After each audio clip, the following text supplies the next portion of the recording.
Écoute, mais écoute bien.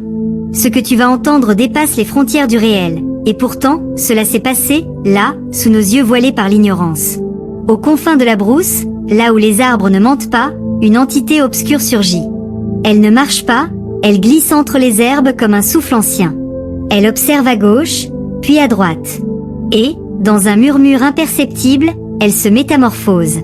Son apparence humaine jaillit comme une illusion bien tissée. Une jeune femme, fragile en surface, mais l'abîme dans les yeux.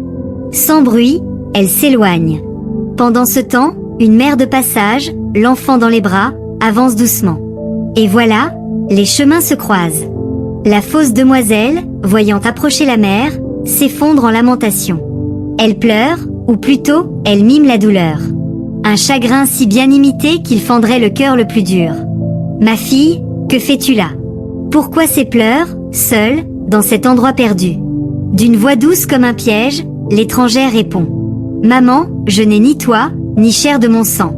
Je dors là où la nuit veut bien de moi. Et tes parents? Ne sont-ils pas là pour toi?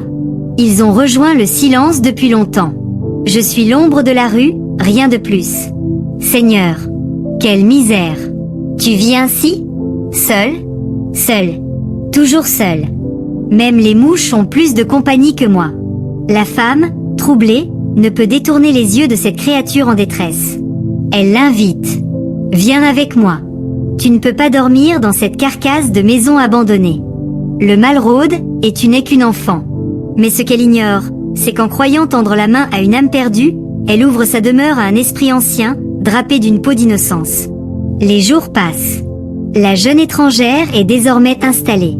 Mais voilà, l'enfant de la maison, la plus jeune, semble voir au-delà des apparences. Un soir, elle fixe la nouvelle venue et murmure. « Je sais ce que tu es. » La femme sursaute. « Tu dis quoi, petite? Je t'ai vue. Tu es un esprit impur. Un démon. Tu ne trompes que les adultes. » Un silence de glace tombe. Mais la petite insiste. « Ne me regarde plus comme ça. Je t'ai reconnu. Et je ne te crains pas. » Furieuse, la créature siffle. « Tais-toi. » La tension grimpe. La sœur aînée de l'enfant rentre de l'école, fatiguée. L'étrangère lui sourit. « Viens, repose-toi ici. Je vais te préparer quelque chose à manger. » Tandis que l'aîné s'éloigne pour poser ses affaires, un instant de solitude révèle la vérité. La petite s'élance, frappe la jeune femme. « Toi, tu n'es pas normal. » L'entité la repousse avec froideur. « Ne m'oblige pas à te montrer de quoi je suis capable. » Mais la petite ne cède pas. « Tu peux tout faire. Moi, je sais que Dieu me protège. » Elle court jusqu'à la paillote, s'assoit, et attend. Les yeux fixés sur l'ombre. Elle ne tremble pas. Cet enfant, cette petite fille, porte dans son cœur un feu que même les ténèbres ne savent éteindre. Mais ce n'est que le commencement. La petite, sentant le danger couler dans l'air comme une brume invisible, se glissa hors de la lumière, ramassant son courage à deux mains. Elle s'accroupit sous la table de bois, là où l'ombre était la plus dense. Elle murmura tout bas. « Je le sens. » Elle prépare quelque chose. Quelque chose de tordu. Silencieuse comme la nuit qui ne dort pas, elle se tapit dans l'ombre, retenant son souffle comme on retient une vérité trop lourde à dire. Quelques instants plus tard, des pas, lents, glissaient, et la silhouette de la jeune femme se dessina, tenant dans les mains un bol fumant. Mais ce n'était pas un repas.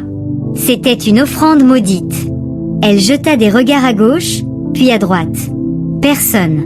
Alors, elle se pencha sur le repas, et ce qui suivit glace le sang. Ses lèvres bougèrent, mais ce n'était point des mots humains. Ce qu'elle prononçait ressemblait à des incantations venues d'un autre monde. Sa bouche semblait cracher des serpents invisibles, des créatures ténébreuses dans le silence. Elle soufflait sur la nourriture, et les flammes de l'enfer suintaient dans l'air. La nourriture fut corrompue. Mais ce que l'entité ignorait, c'est qu'un regard pur et enfantin l'observait encore, tapi dans les ténèbres. Rien n'avait échappé à la fillette. Lorsqu'enfin, la femme maléfique eut terminé ses murmures de mort, elle posa le bol avec une douceur trompeuse, puis s'éclipsa doucement, allant chercher l'aîné de la maison. Sitôt qu'elle eut quitté les lieux, la petite sortit de sa cachette. Elle ne cria pas. Elle ne pleura pas. Elle s'agenouilla devant le piège du mal, et pria. « Éternel des armées, Je fais appel à ta puissance en cet instant. Que toute œuvre de l'ennemi soit dévoilée et détruite. Amen. Puis, comme si de rien n'était, elle se releva, et s'assit calmement, son regard toujours éveillé. Quelques instants passèrent. La jeune femme revint, accompagnée de la sœur aînée. Elles sortirent de la chambre ensemble. Le ton de la sorcière était mielleux. « Tiens, que fais-tu seule ici, ma petite ?»« Oh, rien. Je me reposais juste là. Tu n'as pas touché à ce qui est sur la table, n'est-ce pas ? » ?»« Non, pas du tout. »« Très bien. Ce repas n'est pas pour toi. Il est destiné à ta grande sœur, et toi, tu ne dois pas y goûter. » Derrière ces paroles douces se cachait un venin prêt à frapper. La grande sœur, innocente et fatiguée, s'assit sans méfiance. La fausse bienfaitrice lui servit l'assiette avec un sourire figé. Mais une chose était désormais certaine, l'esprit maléfique ne savait pas que la lumière avait déjà devancé ses ténèbres. « Si ce mets ne te suffit pas, ma fille, » murmura la jeune femme au visage serein mais au cœur perfide, « je peux t'en servir davantage. » L'aînée, polie mais rassasiée, répondit doucement. « Non, merci. Ce que j'ai déjà me comble. Je n'en désire pas plus. » « Bon appétit alors, » souffle la fausse bienfaitrice avec un sourire qui cache des crocs invisibles. « Prends des forces. » Elle se tourna ensuite vers la plus jeune. « Et toi, tu ne veux pas goûter un peu ?» Mais la fillette secoua la tête. « Non, je n'ai pas faim. Mon ventre est déjà rempli de ce que l'esprit m'a donné aujourd'hui. »« Moi non plus, j'ai pas envie, » reprit-elle d'un ton sec, quand la sorcière insista. « Ce que j'ai reçu me suffit déjà. » Leurs regards s'accrochent. L'atmosphère devient lourde.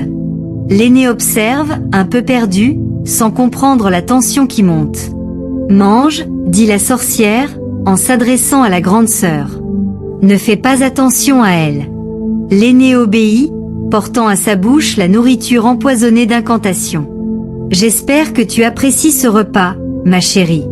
Tu dois bien manger, pour être forte. » La petite fille, elle, garde son regard planté sur la femme comme une flèche prête à tirer. « Tu es une mauvaise âme, » dit-elle calmement. « Et moi, je ne respecte pas ceux qui pactisent avec l'ombre. » La voix de l'enfant claque comme un fouet sacré. La femme tressaillit. « Tu ne sais pas à qui tu parles, petite effrontée. Tu ignores tout ce que je suis. » Mais l'enfant réplique aussitôt. « Je sais exactement qui tu es. Et surtout pourquoi tu es ici. Mais tant que je me tiens dans cette maison, tu n'iras nulle part. Tu peux préparer tes pièges, ils ne passeront pas. Quitte cette maison, pendant qu'il est encore temps. » La femme grince les dents. « Tu verras bien. Je vais t'enseigner la peur. »« Tu ne me connais pas non plus, » répondit la petite. « Ne te fie pas à ma taille. » Le ton monte. « Tu n'es qu'une enfant devant moi. » Peut-être. Mais même une étincelle peut brûler un arbre sec. La sorcière lève la main, puis la baisse. Un instant de tension. Elle veut frapper, mais se ravise. La grande sœur intervient. « Arrête, ce n'est pas une manière de traiter ta sœur. »« Ce n'est pas ma sœur, » rétorque la petite. « Elle n'est rien pour moi. Pourquoi tant de haine ? Ce n'est pas moi qui la hais. C'est elle qui est la lumière. » Puis, en se tournant vers la femme. « Tu verras. » Le mensonge finit toujours par s'effondrer sous le poids de la vérité. Un silence. Alors, la jeune femme demande. « Quand tu as mangé, tu n'as rien senti d'étrange. »« Non, je vais bien. »« Pourquoi ?» La petite intervient. « Ma grande sœur va très bien. » Dieu l'a gardée. Le visage de la sorcière se crispe. Quelque chose ne tourne pas rond. Comment est-ce possible ? Pourquoi n'a-t-elle rien ressenti ? Mon sort était pourtant parfait. Ton plan est tombé à l'eau, murmure la petite. Ce n'est que le début. Puis vient la scène où le combat spirituel s'intensifie. Profitant d'un instant, la sorcière se penche et tente à nouveau d'enchanter la nourriture. Mais à peine a-t-elle murmuré ses incantations que la petite élève la main et renvoie le sort avec une puissance invisible. La sorcière est frappée de plein fouet. Son corps tremble. Elle chancelle. Mais elle ne lâche pas. Elle tente encore. Une deuxième fois, Elle projette un sort sur l'assiette, et une deuxième fois, la petite le renvoie avec une violence spirituelle plus grande encore. La femme s'écroule, criant, frappée par ses propres ténèbres. Aïe, que se passe-t-il? La grande sœur se lève, affolée. Que t'arrive-t-il? Mais la femme se redresse en souriant faussement. Rien. Ce n'est rien. Juste un vertige. Et la petite, en silence, garde les yeux ouverts, car la bataille n'est pas encore terminée. À chaque prière, les ténèbres se déchiraient un peu plus. Et la créature, impuissante, hurlait, se tordait, frappée par sa propre noirceur retournée contre elle. La grande sœur, choquée, tremblante, ne comprenait plus. Mais, que se passe-t-il? La fillette, debout comme un prophète, répondit d'une voix grave. Ce n'est pas une femme, c'est une sorcière. Une ombre qui est venue souiller ta vie. Et voilà que leur mère entra en courant. Que se passe-t-il ici? Pourquoi ces cris? Et la petite déclara, sans peur. Maman, cette étrangère a tenté d'empoisonner ma sœur avec des enchantements démoniaques. Mais Dieu m'a révélé sa vérité. Et je l'ai combattue. Elle éleva la voix une dernière fois. Esprit impur, je t'ordonne au nom de Jésus-Christ, révèle ta vraie nature et quitte ce lieu. À ces mots, la maison fut secouée d'un souffle glacial. Et sous les yeux ahuris de la mère et de la grande sœur, la jeune femme prit la forme véritable du démon. Un être hideux, ancien, aux yeux d'encre, se tenait là. Il rugissait, prisonnier de la lumière divine. Mais la petite fille continua de prier. Sans peur, sans trembler, sans reculer. Et soudain, le démon fut consumé par la puissance céleste.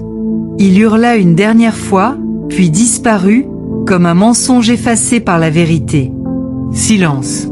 Tout redevint calme. Herbe conclusion spirituelle.